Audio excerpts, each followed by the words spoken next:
Good evening সবাই। ছোট্ট একটা ভিডিও নিয়ে চলে আসলাম আমি দোয়েল তোমাদের কাছে। দোয়েলের বাসায় তোমাদের প্রত্যেককে স্বাগত। কেমন আছো তোমরা সবাই? আমাকে কমেন্টে অবশ্যই লিখে জানিও।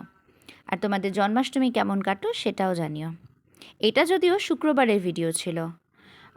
শুক্রবার শুভায়ন ছিল না, ও একটু কাজে দুদিনের জন্য বাইরে গেছিলো। তো আমি সকালবেলা চান পুজোটা সেরে নিয়ে একটু চা নিয়ে বসে গেলাম। সারাদিন মেয়ের সাথে বক বক বক বক করতে করতে আমার মাথাটা খারাপ হয়ে যায়, তো একটু চা খাওয়া প্রচণ্ড মাস্ট। ওরও স্কুলের ছুটি ছিল। আর এই যে ট্যাটুটা দেখছো, এটা হচ্ছে আগের দিনও একটা পুচকের বার্থডেতে গেছিলো, তো সেখানে এটা বানিয়েছে, সেটাই তোমাদেরকে দেখাচ্ছে। এই যে ব্যাংকটা কীরমভাবে খাচ্ছে দেখুন।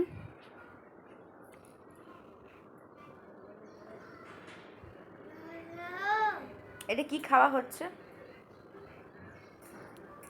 ওর বন্ধুরা এসছে খেলার জন্য। অ্যাকচুয়ালি এরা আমার কাছে নাচ করে, তো নাচের মাঝখানে একটু তো ব্রেক চলেই।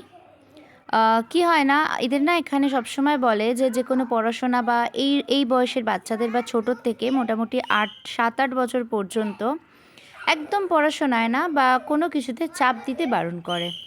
ইনফ্যাক্ট এই যে ছবিগুলো দেখছো, এই ছবিগুলো হচ্ছে আগের দিনের অনুষ্ঠানের ছবি। তোমাদের সাথে এটা তো ভিডিও করা হয়নি, এই প্রোগ্রামের জিনিসগুলো মানে ভিডিওগুলো। তো কয়েকটা ছবি তুলেছিলাম, সেটাই শেয়ার করলাম, কারণ সেদিনকে প্রচণ্ড ব্যস্ত হয়ে গেছিলাম, একদম ভিডিও করা হয়নি। আর এটা মিঠির একটা র্যাকেট কিনেছিলাম। আর আগের দিনের একটুখানি কুমড়ো ভাজা, একটুখানি ইলিশ মাছ আর একটু চিকেন ছিল, ওই দিয়ে ভাত খেয়ে নিয়েছি আমি আর মিঠি। আর তারপরে বেরিয়ে গেলাম। আকাশের অবস্থা প্রচণ্ড খারাপ ছিল। দেখো এখন বাজে ঠিক দুপুর 2:30। দেখে কীরকম লাগছে, প্রচণ্ড জোরে বৃষ্টি আসতে চলেছে। ঝটপট করে বাজার নিয়ে চলে গেলাম। আজ এই পর্যন্ত ভিডিওটা থাকলো, দেখা হবে অন্য একটা ভিডিওতে। Bye bye.